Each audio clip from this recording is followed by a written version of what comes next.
শীতের সময় কিন্তু বাজারে প্রচুর টাটকা টাটকা সবজি পাওয়া যায় আর আমার কিন্তু যে কোনো আইটেমের সবজি খেতেই অনেক ভালো লাগে। তাই শীত আসলেই আমার ঘরে কিন্তু সব সময় একটা না একটা সবজি রান্না হবেই। তো চলেন আজকে আপনাদের সাথে খুব সুন্দরভাবে মজাদার একটা সবজি রান্না করে দেখাই। হ্যালো, আসসালামু আলাইকুম, কেমন আছেন সবাই? তো প্রথমেই আমার যেটা লাগবে সেটা হচ্ছে গিয়ে একটা কড়াইতে তেল দিয়ে তেলের মধ্যে আমি কিছুটা পেঁয়াজ দিয়ে নিলাম। পেঁয়াজ দেওয়ার পর এটাকে আমি খুব সুন্দর করে একদম ভেজে নেব। পেঁয়াজের যে কাঁচা কাঁচা গন্ধ আছে সেটা যেন চলে যায়।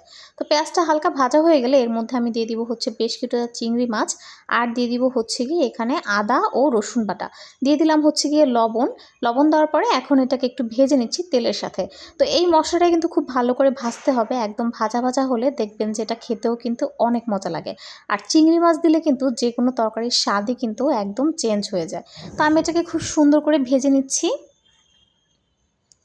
ভেজে নেওয়া হয়ে গেলে আমি এখানে অল্প একটু পরিমাণে পানি অ্যাড করে দিব যেন আমার মশলাটা পুড়ে না যায়। এখন হচ্ছে বাকি গুঁড়া মশলা দেওয়ার পালা। দিয়ে দিলাম হচ্ছে গিয়ে হলুদ গুঁড়া, ঝালের জন্য দিয়ে দিব মরিচের গুঁড়া, ঝালটা আপনারা আপনাদের পছন্দ মতো দিবেন। এটা দেওয়ার পরে এখন এটাকে আমি ভালো করে নেড়েচেড়ে মিশিয়ে নিচ্ছি।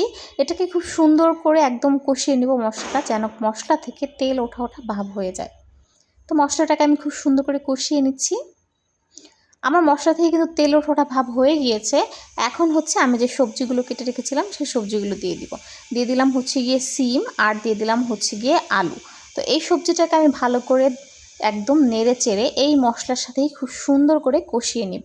এখানে কিন্তু আমি কোনো প্রকার পানি দিব না, এই সবজি থেকে কিন্তু হালকা পানি উঠবে, ওই পানিতেই কিন্তু আমার এটা প্রায় 50%-এর মতো সিদ্ধ হয়ে যাবে। তো আমি এটাকে খুব ভালো করে নেড়ে চেড়ে মিশিয়ে নিচ্ছি।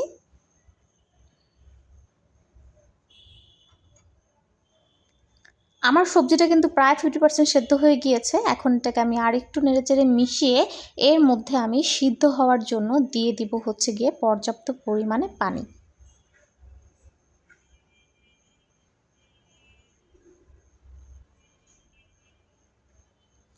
পানি দিয়ে এখন এটাকে আমি ভালো করে একটু নেড়েচেড়ে মিশিয়ে দিচ্ছি হালকা হাতে।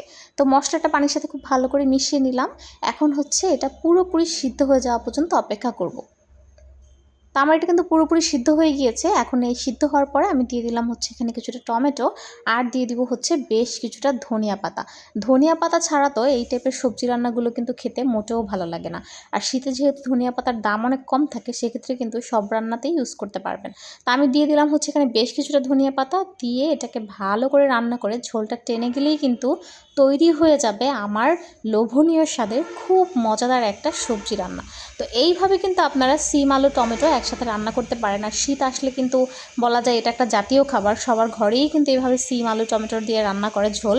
তো এটা খেতে কিন্তু অনেক মজা লাগে, গরম ভাতের সাথেও কিন্তু এটা খেতে দুর্দান্ত। আর আমার তো এই সবজিটা খেতে অনেক ভালো লাগে। আপনারা কে কে পছন্দ করেন সেটা কিন্তু